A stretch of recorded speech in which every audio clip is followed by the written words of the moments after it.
No matter what type of application you're writing, chances are that at some point you're going to have to display, edit, or manipulate data in some way. This is where a component like the data grid comes into play. Hi everybody, my name is Carl Bergenhem and I'm the product manager for KendoReact, a UI component library built specifically for React. And in today's video, we're going to do an overview of the KendoReact Data Table component.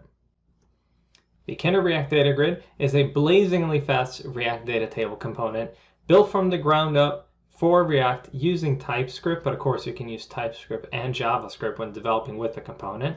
We have over 50 features in a single component, including some highlights like paging, sorting, filtering, grouping, editing, and virtualization. We can also customize every aspect of the grid using custom renderers, and we even have built-in PDF and Excel export capabilities. The KendoReact Data Grid also supports working with class-based components or functional components, for those of you that are a fan of hooks. And a big thing about the component is that it offers a lot of complex features with very simple and intuitive and easy configuration options. And as a bonus, this is a part of KendoReact, a UI library with over 100 UI components built specifically for React, which ensures that no matter what your UX requirements, you'll always have a component that you can rely on. In today's video, we're going to cover everything that we see here on this slide, and that brings us from some introductory topics like paging over into some more complex and advanced features like virtualization and performance. But through this all, you're going to be able to understand exactly what you can accomplish with the KendoReact Data Grid. Without further ado, let's jump into it. If you go to KendoReact.com, or if you're just searching for KendoReact Data Grid, you'll be able to land on this page, which is our Docs and Demos page. If I scroll down, we can see a list of all the available components that we can take a look at from the KendoReact library, but specifically today, we're going to be taking a look at the grid. Once I click on the grid link there, I'll be brought to this page, which has an overview demo that showcases a little bit of everything that you might want to see within the grid. What I'm going to do is scroll down to this specific example, and what we can see here is first an example that we can play around with and interact with. We can go to View Source, where we can see the source code for this particular example in JavaScript, TypeScript, using hooks or classes. So you have 4 variations of the same demo that you can play around with. And then you can also open this up in StackSplits in order to be able to tweak and modify the demo before you even commit anything to your local projects. Going back to the example, I'm going to first just do some quick interactions here so we can see the grid in its neutral state. Down below here we see that we have 1 through 20 of 727 total items, and this is the paging in effect. And if I interact with these numbers here in the bottom left-hand corner, we'll see that the data updates as I page through 20 items at a time. I can also modify how many items I have per page, 5, 10, or 20, and this can be configured additionally through configuration options. You can offer more or less or a custom value for how many items you want to page through. Additionally, we can sort through this data by clicking on any one of the headers here. So if we go up to ship name, we'll see that we are now sorting in an ascending fashion. I click on a second time, it's descending, click on a third time, and the sort order is removed.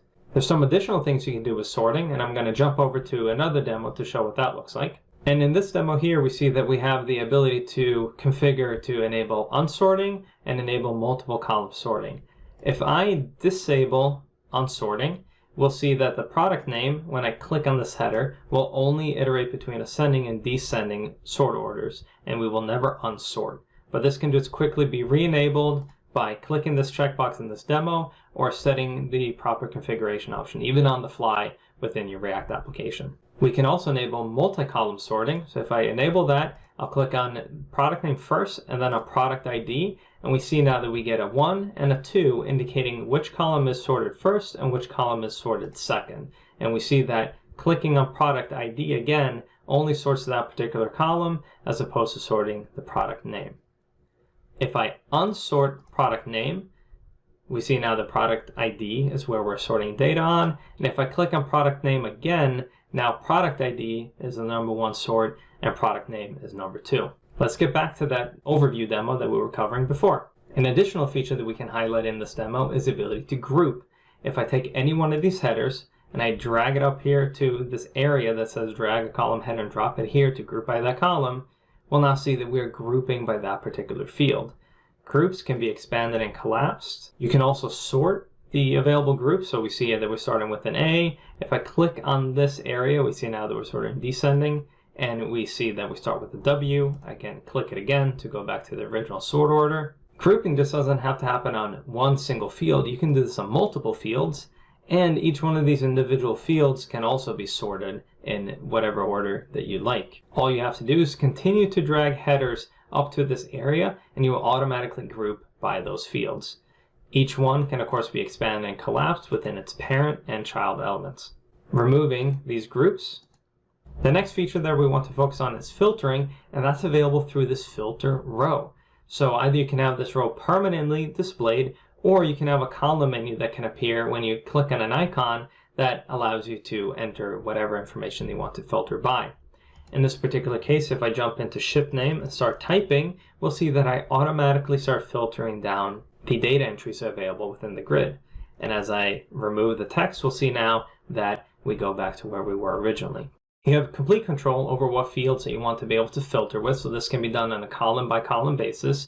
You also have complete control over what UI components are responsible for filtering. In this particular case, was a regular text field, but we can also utilize our date pickers. You can have a numeric text box like we have here in order to represent the appropriate data that you have within that particular column. Filtering doesn't just have to happen within this dedicated row. We also have some other ways you can do filtering. So let's jump over to a demo to showcase that. In this demo, we showcase the column menu filter, which instead of having a dedicated row, has these three dots here that we can click on, and now we open up a filter menu that appears that allows us to quickly enter information in order to filter the data that we have within the component. You can also customize this. So for example, if you go into product name, we can see that we have created a custom component that allows us to see all available fields and select them and hit filter and only filter by those values. We can go back to the column menu. We can either clear this, or we can even hit the check all, hit filter, and now we know that we're filtering by all available unique values.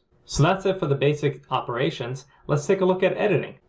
Editing can happen a couple different ways within the KendoReact Grid. First, we have inline editing that allows you to put an entire row in edit mode all at once. So when you either click into the row or you hit this dedicated edit button, you'll see that all available fields within this particular row get their appropriate component to edit the content. So we have a text field, we get a text box, we have a date picker for a date, we have a numeric text box for units, and a Boolean can be represented by a checkbox. You can also remove items using this interface, and you can use the toolbar up here to add a new item and be able to type in some quick information and be off to the races and add this into your data. Another way to do editing is through in-cell editing, where instead of putting the entire row in edit mode, you edit one cell at a time. You still get access to the same cell editor, so if you have a date, you get a date picker, for example. If you have a number, you get a numeric text box, and you can fully customize what editor you want to use for each individual field. Sometimes you might not even want to edit the fields within the data grid itself, and instead you want to provide an external interface. And this is where an external form can come into play. So in this particular demo, when we hit edit, we have a dialog component that utilizes the KendoReact form library in order to create a form that represents the underlying data item, but this is not associated specifically with the data grid. This gives you flexibility to be able to have a completely custom external form that represents the data as you interact with the data grid. That's it for editing. Let's go ahead and jump over to column interactions.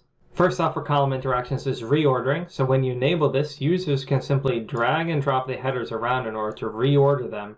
And as you see, we get this intuitive interface that pops up and shows specifically where the column is going to get dropped. Any column available within the KendoReact Grid can also be resized. So we can go over to the header here, and instead of dragging the header around, we can highlight in between, and we see this intuitive interface that pops up that allows me to resize every column available within the grid.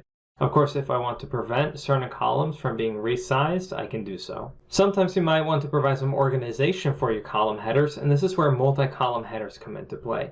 If we look over on the right-hand side, we see that name and description are regular fields, but they have a parent header called category that spans over both of them. This can be taken to the next level, and we see over to the left that we have price and in stock are the same, but then unit is their parent element, To the left of them, you have name, which is by itself, and then they all have a parent called product information. So you can continue to stack these headers as much as you like to in order to create the appropriate amount of organization for your headers. An interesting tidbit is that you can still reorder and resize these headers if you like to. And this can be done on an individual field level or by any one of the parent column headers. That's it for column features. Let's go ahead and take a look at some row features. First, for row features are frozen, locked, or sticky rows, which can easily be enabled within the KendoReact Data Grid. If I scroll down to my example, I see here that I have a data grid that I can scroll through, and nothing happens right now. As I scroll down, I just scroll past all the available rows. But if I scroll back up to the top and I use this little toggle switch here, we see that I can pin a particular row, and as I start scrolling, that row remains in place. Now, if I select any one of these, for example, tofu, we see that it remains in its original place, but when I scroll down, it now gets appended to the list of frozen or locked rows. And if I scroll back up, we'll see that we scroll past the original position of tofu, and now it remains in place where it originally was. This means that you can either create completely and permanently locked rows, or you can utilize something like this, which is a sticky row, in order to be able to manage rows as you scroll through the data grid. You can either do this programmatically or expose it using the UI like we have here. Rows can also be reordered within the KendoReact Data Grid, and this can be done through a visual indication like we have here of this icon that when I hover over it, I see a clear indication that I can interact with the element. I can drag it down, and we now see that my first row is now dragged almost all the way down to the bottom, and my rows have now been reordered. This can of course be done for any number of rows available within the grid. Now, something supplemental to the rows is the ability to expand and collapse the rows, which can also be known as hierarchy or potentially just row details. When it comes to hierarchy, every row within the KendoReact Grid can have one of these icons that indicates that you can expand the row.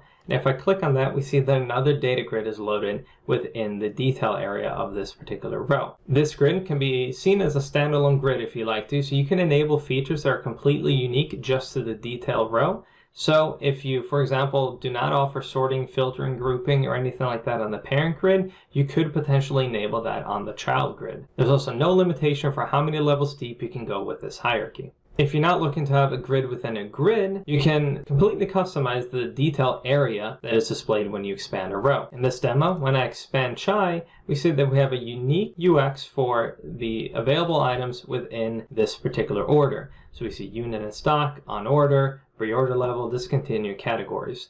Now this just happens to be some simple text, but you can completely customize this to include additional components and anything that you like to display as additional information for this particular row. For those of you looking to have the ability to expand and collapse rows but have all the columns within each item to align, we have the KendoReact TreeList. When I take a look at the component, we can see here that we have the same column structure as we saw within the grid, but when I expand and collapse items, we see that we do not see an additional data table. Instead, we have the same original column structure. Each cell within name adheres to the column of name. Same thing with hire date, years in position, and full time.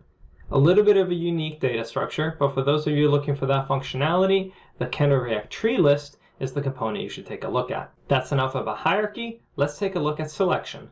When it comes to selection within the KendoReact Data Grid, you have a lot of different options. If I scroll down to the selection demo, we have a couple different configurations so we can quickly toggle between or enable or disable in the demo. The most basic of these is to enable single selection mode and then uncheck these checkboxes. Now when I click on a particular row, we see that we get a unique styling that indicates that this row is selected. I can enable multiple selection mode, and this allows me to select multiple rows within my grid, utilizing either the control or command and then click operation depending on which OS you're utilizing. This, by the way, can also be done utilizing checkbox selection if you like to, so you can select an entire row using checkboxes as opposed to clicking, depending on what kind of user experience requirements that you have. Scrolling back up to take a look at some more selection options that we have available, we could also enable cell selection, which rather than selecting an entire row, allows me to select just one individual cell at a time. I can of course use control or command and click in order to be able to select multiple cells randomly throughout the data grid. Finally, we can also enable drag selection, which allows me to either select entire rows using the drag selection like we have here, or I can just select the cells that have been highlighted with that range. So depending on if I have enable cell selection or if I just want to enable row selection only, depends on what I want to do, but you can see here between all these different configuration options, we have a ton of different ways to do selection within the KendoReact Data Grid. Let's jump over to the exporting features. The KendoReact Data Grid can be exported to two different formats, Excel or PDF, and this again can be enabled through one quick configuration option. For Excel exportation, if I scroll down to this example, we can get a button at the top of the toolbar that says Export to Excel, and when I click that button, we see that an Excel file automatically gets downloaded. And with the file open, we see that it represents the same grid that we have here, just in Excel. Quick pro tip, this Excel generation is of course built into the KendoReact Grid, but we also have a full library completely dedicated to creating Excel files on the client that's available as a part of the KendoReact library. As mentioned, we also have the ability to export to PDF, which similar to the Excel exportation, we can expose through a toolbar and a button within the toolbar, and I'll just hit export to PDF. And you'll notice here that I only have 10 items within my grid. So when I open the PDF file, we see that I only have 10 items available, but it is a faithful representation of my data grid. Now, if you need more data to be exported, let's say you're only displaying 100 rows, but you have 10,000 rows available, through the configuration options of the grid, you can control whether you export only the currently available data that's displayed in the grid right now, or if you include the entire data set. If you include the entire data set, the KendoReact Data Grid will send requests to the server to pull the data needed in order to be able to export everything in one single PDF file. Of course, for both Excel and PDF, you have full control over the generated file name and a bunch of other properties related to the files that can be done through the configuration options of the grid. Alright, that's everything for exporting. Let's take a look at some of the features we have for cells within the grid.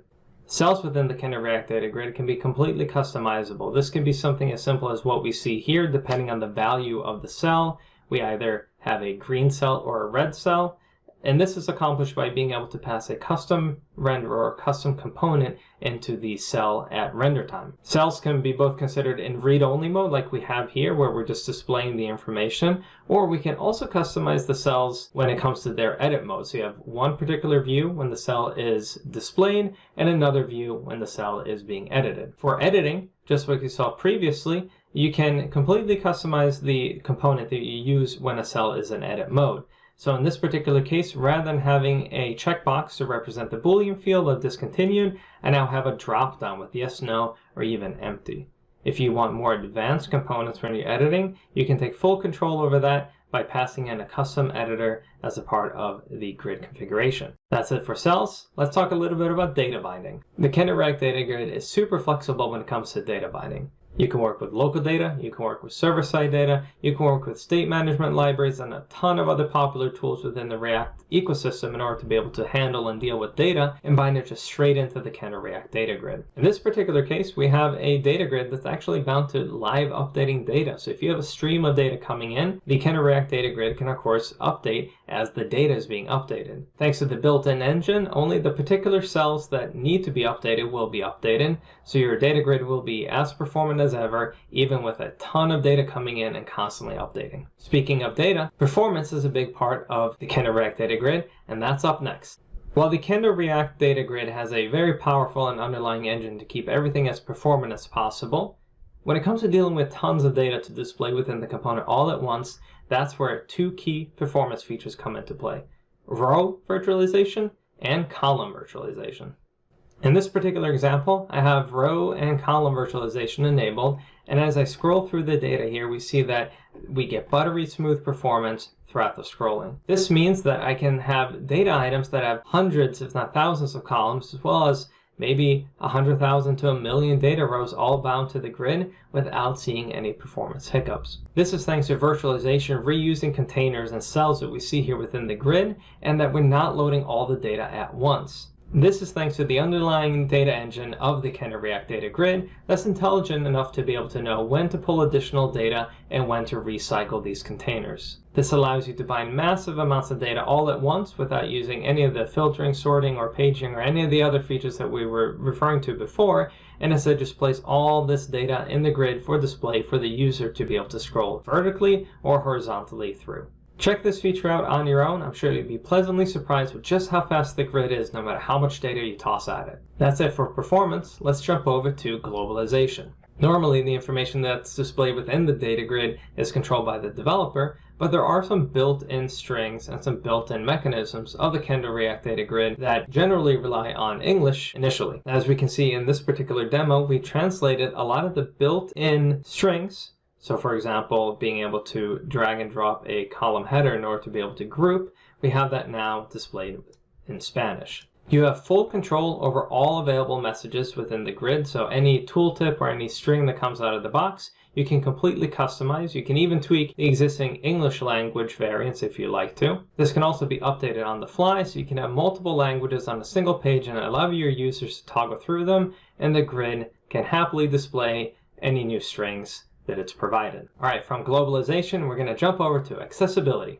The KendoReact Data Grid, like all KendoReact UI components, is accessible. We offer full compliance with Section 508, WCAG 2.0, as well as YARIA standards. The grid is rated AAA for WCAG. Alongside with all the attributes that are needed to ensure that the grid is accessible and that it can work with screen readers and other assistive technology, you also have the ability to work with keyboard navigation throughout the grid. For keyboard navigation, I can enter into the grid and start using my keyboard in order to be able to highlight individual cells, select entire rows, and even be able to work with things like sorting, filtering, grouping, etc., all using keyboard navigation. The KendoReact Data Grid has built-in keyboard navigation options, but you can also fully customize and control your own keyboard navigation whenever the scenario calls for it. This means you have sane out-of-the-box default that allows you to adhere to accessibility compliance with keyboard navigation, and you can also take full control over said keyboard navigation and include your own custom keyboard shortcuts or determine exactly what happens when users use the tab key, use the arrow keys, or whatever other keys that you want to be able to have as shortcuts within your KendoReact Grid implementation. Last but not least, let's jump over to some styling. When it comes to styling within the KendoReact Data Grid, you have a couple different options. You can do things on a granular level, like for example with cells, as we covered before. You can go into headers as well and create custom styling for individual headers. You can grab an entire row and do some additional customization on top of that if you like to. The KendoReact Grid, just like all KendoReact components, also supports multiple design languages. Right now, this includes the KendoReact default theme, the Bootstrap theme, and the Material Design theme. Throughout this entire video, we've been using the KendoReact default theme, but if you're interested in the look and feel of the grid and any one of the other design languages, you can click on this Change Theme area within the Docs and Demos, and you can select Bootstrap. We see how that changes the look and feel of the grid. You can also select the Material theme, and we see what that looks like as well out of the box. If you want to customize this further, everything is offered through SAS files, so you can customize any and all of the components using the available SAS variables. But if you want a little bit of an easier time of doing this, you can utilize the KendoReact Theme Builder. The KendoReact Theme Builder can be found on themebuilder.telerik.com. And once this is loaded, I can go ahead and select KendoReact. I can select Start Theming. I can select the default theme or Bootstrap or Material themes. In this case, I'll use the default theme. I can scroll down and select which components I want to customize. In this case, I'm just going to go ahead and select the grid, maybe the button, and let's keep it at that. Scroll down a little bit further and hit Create. I now get brought into the Theme Builder where I can choose from one of the available theme swatches, so for example the default colors, or I can switch to Nordic. Maybe I want to switch to default green, and we can see how this changes the look and feel of the components on the page. Additionally, the SAS variables that I mentioned are also exposed here in quick and easy color pickers that we can use in order to change colors. So for primary color, if I want to change this to maybe some lovely fuchsia, I can go ahead and click and select that color, and we see now that the color is updated on the page. Once I'm happy with the look and feel, I can simply hit download, and this will give me access to the SAS files and the appropriate variables with all the configuration options that we have from interacting with the theme builder already saved for us and ready to import into our application. Hopefully this quick overview gave you an idea of what you can start to accomplish with the KendoReact Data Grid, and to be able to dive into any one of the features that we cover more deeply, I recommend heading over to the KendoReact documentation and diving into the examples and taking a look at the code for any of the samples that we just covered. For more information about the KendoReact Data Grid or any of the other UI components within KendoReact, feel free to head over to KendoReact.com.